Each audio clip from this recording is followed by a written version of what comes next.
A gente viu na unidade um, né, que como a gente deve se proceder, né, para diagnóstico dos problemas, dos déficits de aprendizagem, né, do aluno. E a gente vai ver aqui na unidade 2 os problemas de aprendizagem e a produção do fracasso na escola. E a gente vê que na educação infantil, o aluno, quando ele chega, ele vai chegar com um conhecimento de senso comum, né? Aquele conhecimento que é adquirido em casa, né? Que é o conhecimento comum, né? Por exemplo, a falar, né? Às vezes falando de forma errada ainda, né? Algumas palavras, trocando algumas palavras. E a escola é que vai dar o conhecimento científico para o aluno, né? E é nessa fase de conhecimento científico que muitas das vezes o aluno tem a dificuldade, né, de passar do senso comum para o conhecimento científico. E isso pode dificultar, né? Muitas vezes a gente vê, nunca trabalhei com educação infantil, né? Só posso dizer propriamente porque eu nunca trabalhei, mas a gente vê relatos, né, de professores que vê que é muito difícil, né, às vezes para educar na educação infantil e outras vezes não, né? E sempre tem essas problemáticas, né? Sempre tem esses problemas que a gente de certa forma vê como problema, mas problema soluções, né? Problema que tem solução. Ou seja, nesse contexto é onde a gente vai poder diagnosticar a aprendizagem do aluno, né, na educação infantil, porque é o primeiro contato, né, que o aluno está tendo com o conhecimento científico, aquele conhecimento que se aprende na escola. E dentro dessa unidade, a gente abordará alguns apontamentos acerca do fracasso escolar, tendo em vista as questões históricas e sociais que permearam as produções teóricas acerca desta temática. Será possível perceber que explicações para o fracasso escolar estão diretamente ligadas ao modo capitalista de compreender a realidade e que esse discurso preservava a situação de dominação sofrida às famílias mais pobres, que favoreceu a naturalização do não aprender em uma sociedade marcada pela divisão de classe e injustiças sociais. Sendo assim, o fracasso escolar pode ser compreendido como um fenômeno que expressa a complexidade da sociedade atual, produzido por múltiplas determinações. Então a gente vê que num contexto histórico, né, contexto levando lá para o período da escravatura, tanto aqui no país como no mundo, né, que os negros não tinham, negros também, mulheres, né, não tinham, de certa forma, a possibilidade de estudar, né, e as pessoas pobres, né, também não tinham, era uma escolha, ou trabalhava ou estudava, né, e de certa forma, por necessidade, o trabalho era prioridade, né? Por isso que a gente tem muitas pessoas analfabetas hoje ainda no Brasil, né? Mesmo tendo criado programas para jovens e adultos, né, alfabetização, mas o número de analfabetismo no Brasil é elevado, né? Por quê? Porque lá atrás o sistema ele proporcionava essa escolha. Ou trabalhava, né, por ter desigualdade social, as pessoas não tinham do que viver, do que se manter, né? Então, o sistema capitalista, de certa forma, ele possibilitou isso, né? É isso que essa unidade vai abordar, né? Que o capitalismo, de certa forma, ele possibilitou que a desigualdade surgisse, né? Porque mesmo que a gente vive num sistema de capital, ainda hoje, né, é desigual, né? Uns vão ter mais do que os outros, vai ter as classes sociais, né? E nesse contexto histórico está englobado o processo de, de dificuldades de aprendizagem, né? As origens históricas do fracasso escolar, segundo o Pato, de 99, indica como as explicações para o fracasso escolar estavam diretamente ligadas ao capitalismo, de compreender a realidade, e como esse discurso preservava a situação de dominação sofrida pelas famílias mais pobres. Esclarece sobre as questões políticas que envolvem a abordagem dos problemas escolares, onde fica evidente o interesse e a manipulação das classes dominantes, né? Ou seja, as classes dominantes eram as pessoas de classe alta, né? Que dominavam no período, nos períodos dos séculos passados, né? E as famílias mais pobres, elas não tinham, de certa forma, direito à educação direta, né? Foi criado depois da Constituição de 88, aqui no Brasil, né? Que dá direito ao ensino fundamental, né? E ao ensino médio e ao ensino superior gratuito, mas nem sempre foi assim, né? A gente vê que as famílias mais pobres sempre sofreram, né? Por questões de desigualdade social e necessidade dentro de um contexto familiar, né? E às vezes o trabalho é que virava prioridade. A relação existe entre os altos índices de reprovação, abandono escolar nos primeiros anos da escolaridade da escola pública. Levaram ao Autopato a realizar um balanço da produção especializada, desde o início do século XVIII até a publicação do seu livro, né? Então, esse é um relato do Autopato, que ele fala que a classe dominante sempre prevaleceu e a classe mais pobre sempre foi menos prevalecida com relação à educação, né? Esse resgate tem como objetivo elaborar um quadro de referências histórico-social que possibilita uma reflexão sobre a natureza das concepções dominantes naquela época a respeito do fracasso escolar em uma sociedade de classes, que a gente é organizado até hoje, né? Dividida em classes, classe alta, classe baixa, classe média, né? Até hoje a gente tem essas classes de divisão da sociedade, essa hierarquia social, né? O surgimento da escola nova propicia o reconhecimento da especialidade psicológica do processo de aprendizagem, bem como novas maneiras de desenvolver suas potencialidades. Nesse período, a pedagogia e a psicologia nascem impregnadas do espírito liberal e se dispuseram a identificar e promover os indivíduos considerados mais capazes, independente da sua classe social e etnia. Então, a pedagogia, ela entrou no processo de escola nova liberal, onde ela propôs estudar esses aspectos junto com a psicologia, independente da classe social, né? E a gente vê que a pedagogia, a psicopedagogia, ela procura o estudo, né, pedagógico para se chegar ao conhecimento, né, para se chegar à identificação das problemáticas, né?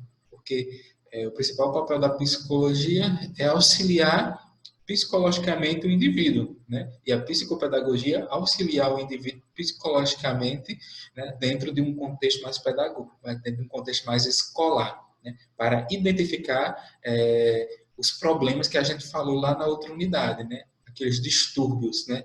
Então a psicopedagogia ela vai de certa forma identificar esses distúrbios, né, e assim auxiliar o professor, né, e também a família.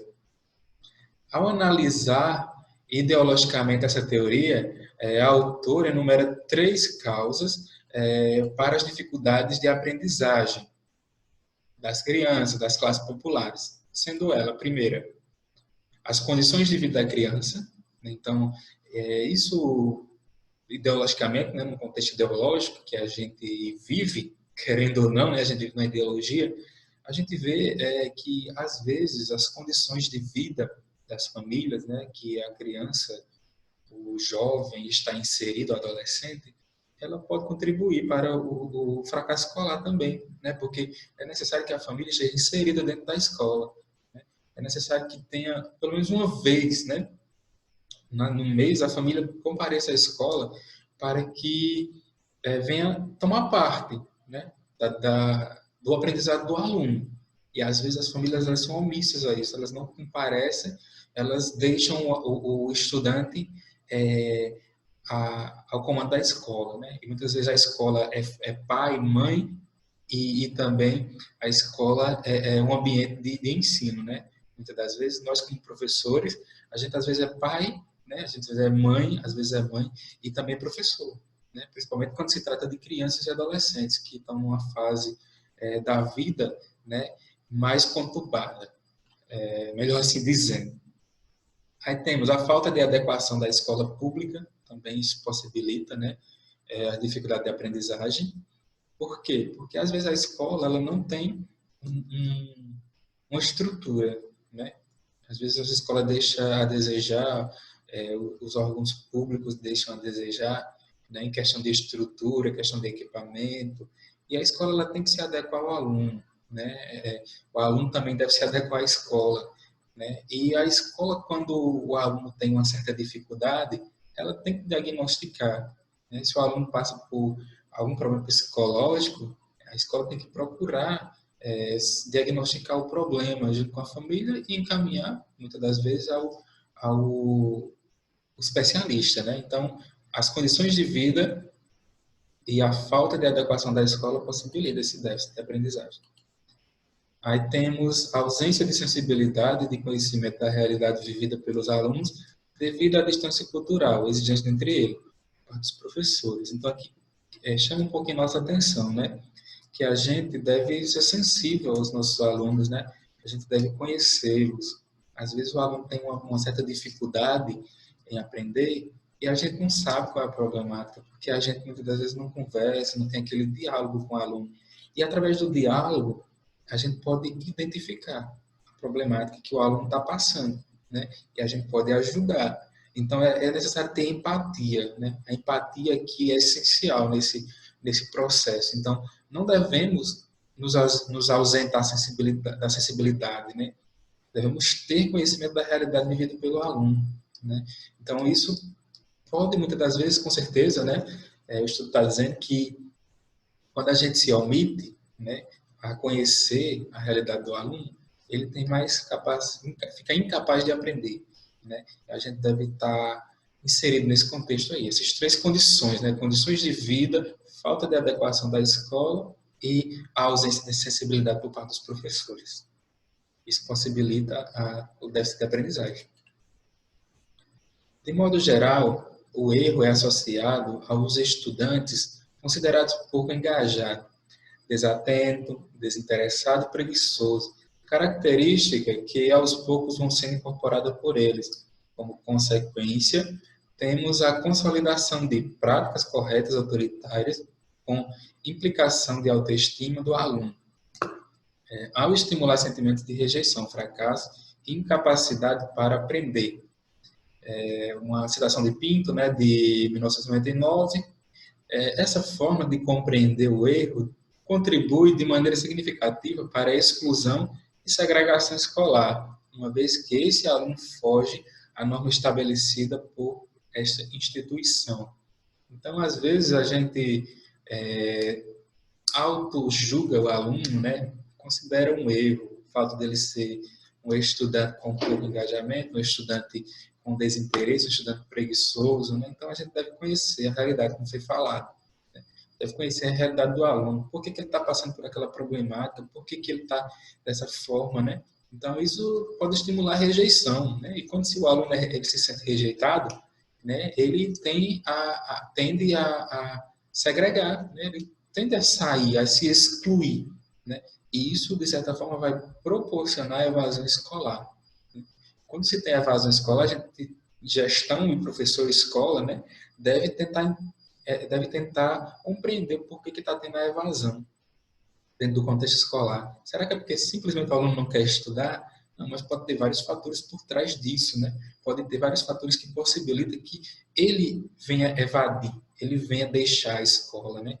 Então, deve-se ser feito esse diagnóstico, né, para não se chegar ao fracasso escolar.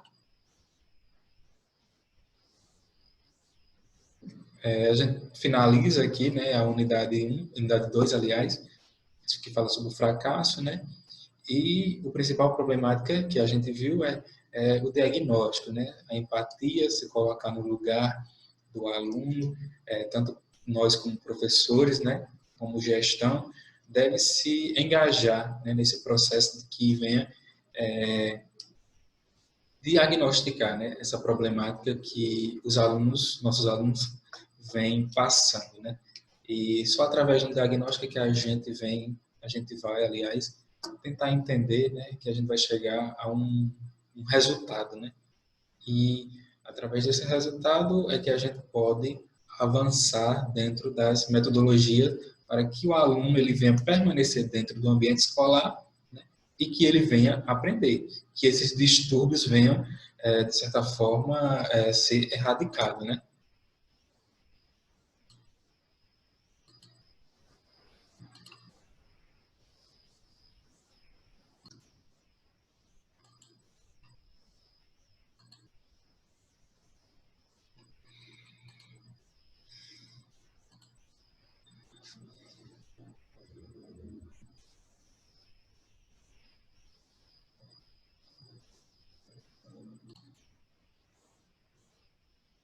Na unidade 3, para a gente finalizar, a gente termina com uma indagação, né? É possível superar os transtornos de aprendizagem, né? Educar alunos para a vida não demanda apenas transmitir conteúdos, mas também ensiná-los a viver, a administrarem suas vidas e a se relacionarem uns com os outros. Contudo, lecionar é um grande desafio dentro do universo educacional, já que os professores precisam entender qual será a sua melhor forma de atuação dentro da sala de aula. Então, aqui, uma reflexão para a gente, né? Que a gente não deve se deter a só passar conteúdo, né? Mas a gente também deve ensinar a viver, né? Porque o aluno, ele aprende muito na escola, né? Tanto a ser mais maduro, né? E também a administrar suas vidas, né? A se relacionar, e nós somos os principais protagonistas disso, né? Para que o aluno venha a ser protagonista do seu futuro. Nós somos os protagonistas dos alunos, né? A gente que está à frente, principalmente que está lá na educação infantil, no ensino fundamental e também no ensino médio, né? Então, é um grande desafio ensinar, né? É um grande desafio transmitir conhecimento. E quanto mais o conhecimento é para a vida toda, né? É um conhecimento de vida.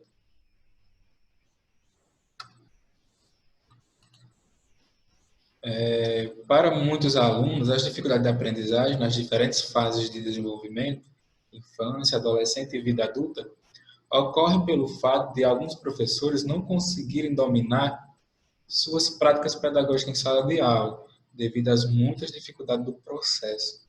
Então, se torna muito difícil, né? A gente dar aula, aplicar conteúdo, ensinar no modo geral, né? Educar hoje é muito difícil, né? E às vezes isso torna notória as nossas aulas, né? E os alunos não conseguem assimilar aquilo que a gente está querendo passar, devido a essas múltiplas dificuldades. Nesse contexto, existem diversos mecanismos educacionais que, quando executados de maneira eficaz, podem fazer a diferença do ensino. São eles: plano de trabalho, observação e compreensão. O professor precisa conhecer bem a turma para que consiga elaborar um plano de trabalho com as ações a serem tomadas e os meios para executá-los. Então, é preciso uma observação e uma compreensão aqui para que a gente venha ter um plano de trabalho, né? A gente precisa ter um diagnóstico das nossas turmas. Como é que a gente vai trabalhar, né? Será que a turma A é igual à turma B? Não, às vezes é a mesma série, né? Que eu trabalho com primeiros anos, segundo e terceiro, IEJA, né? E, e nos primeiros anos, são três primeiros, mas eles são distintos, né? Um é diferente do outro, eles, como dizer assim, ninguém é igual, né? Eles não são iguais, né? Então, são a mesma série, às vezes a mesma idade, mas um público diferente, né? Avaliação. Essa é uma das principais formas de verificar o caminho que o aluno está seguindo. Por meio das avaliações, o professor poderá descobrir as reais dificuldades e necessidades dos estudantes e será capaz de interferir quando necessário. Então, o processo de avaliação, ele deve ocorrer, né? Ele é essencial. Por quê? Porque é através do método de avaliação que a gente vai descobrir as dificuldades dos nossos alunos, né? E a contextualização, além de relacionar os assuntos com o cotidiano dos alunos, é importante fazer uma relação de conceitos e conteúdos com a disciplina. Então, é sempre interessante a gente contextualizar, né, as nossas aulas. Não está naquela aula aquela aula chata, né, no popular, que a gente deve contextualizar ao cotidiano, principalmente para quem trabalha com educação de jovens e adultos, né? Que o próprio sistema de ensino ele possibilita que a gente venha nortear, né? Que a gente venha contextualizar o conteúdo com as práticas diárias. O professor é fundamental na identificação de uma possível dificuldade de aprendizagem. Afinal, ele tem contato diário e próximo com o aluno, além de ter fácil acesso aos grupos que o cercam, família, amigos e outros professores. A análise pode ser conduzida por uma equipe multidisciplinar, de modo a garantir uma visão mais holística, né, do aluno. O grupo inclui médicos, especialmente neurologistas, além de psiquiatras, psicólogos, psicopedagogos e até fonoaudiólogos. Cada um dos profissionais terá uma perspectiva a agregar na avaliação, evitando a miopia de atribuir o problema a uma causa única, né? Então, é necessário que um certo acompanhamento, né? Como já foi falado, que o aluno precisa de um psicopedagogo, às vezes, né? Nós, professores, precisamos também de psicólogos, né? Precisamos, muitas das vezes, de um acompanhamento mais especializado, né? Para que a gente venha identificar os problemas de formas mais específicas, né? Dentro de um contexto escolar. Entretanto, é essencial que a escola, por meio da figura do professor, adote metodologias específicas de ensino que vão auxiliar o aluno no processo de aprendizagem.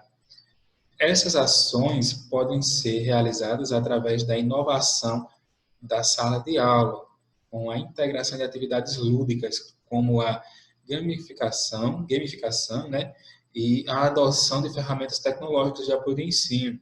O objetivo é estimular o aluno de uma forma despretensiosa a desafiar suas próprias limitações. Então, a tecnologia ela tem ajudado bastante, né? A que o aluno venha criar e assimilar conteúdos, né? E o lúdico também, né? Porque a gente deve englobar o conteúdo à realidade do aluno, né? Alunos que gostam de games, né? Alunos que vivem na rede social, na tecnologia, quando você assimila o seu conteúdo a essas práticas, o aluno vai se sentir mais atrativo, né? Essas práticas atraem o aluno, por quê? Porque é algo da vivência dele, né? Então, é muito importante os fatos tecnológicos, né? Porque hoje, no Brasil, existe escola que não tem a tecnologia, que não tem os equipamentos lúdicos, né? Mas as que tem, a gente deve sim trabalhar, né? Porque o aluno, ele vai ser atraído por esses métodos, né? E a gente finaliza, né? Essa aula de hoje, que a gente falou sobre os transtornos, os déficits de aprendizagem, né? E também como superar isso, né? Então, é possível, sim, superar esses déficits de aprendizagem do aluno. É possível a gente chegar a um resultado satisfatório, né? Então, é preciso que haja a análise e o diagnóstico do professor, né? O engajamento da família e o engajamento da gestão escolar.